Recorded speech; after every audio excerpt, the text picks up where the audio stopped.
Bakit nga ba kailangan nating magbasa ng Bible?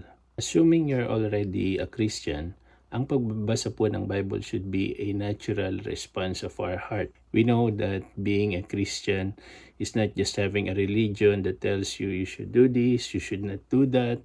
No, it's about having a real relationship to a real person, the Lord Jesus Christ. At paano natin siya makikilala pa? Paano natin malalaman ang mga bagay patungkol sa Kanya?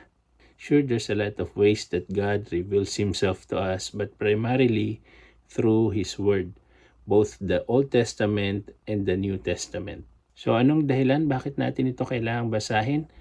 Number one, we read the Bible because we want to know God more sa atin pong mga buhay.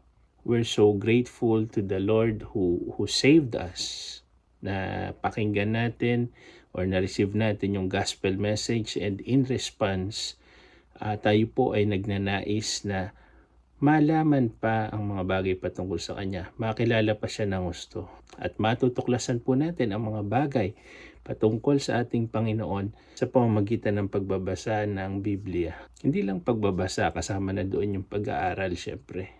Number two, we read the Bible because we want to be guided by it and apply it in our lives. As a Christian, ang pagbabasa po ng Bible ay hindi lang basta pag-gather ng information patungkol sa Kanya, hindi lang basta tayo naghahanap ng inspirasyon.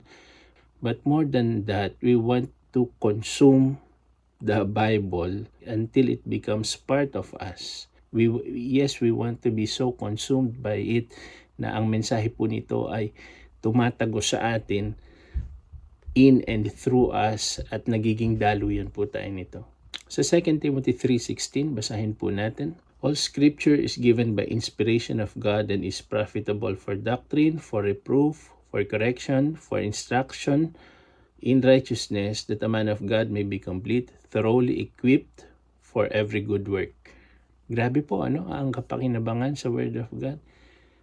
Ang salita ng Diyos ay kinasihan niya, inspired na magagamit sa pagtuturo ng katotohanan, pagpapabulaan sa maling aral, pagtutuwid sa likong gawain, at pag-akay sa matuwid na pamumuhay. Sa gayon, ang lingkod ng Diyos ay magiging ganap at handa sa lahat ng mabubuting bagay. As Christians, lalo na sa panahon natin ngayon na na-challenge po ng husto ang ating faith, we want to be thoroughly equipped for every good work. So bakit kailangan nga ba nating basahin patuloy ang Biblia? Simple lang po. Because we want to know God more and we want to obey His instruction as we follow Him. Ang encouragement po natin, basahin, magsaulo, pag-aralan, saliksikin po natin ang ating mga Bible. So yun lamang po, ingat lagi, God bless.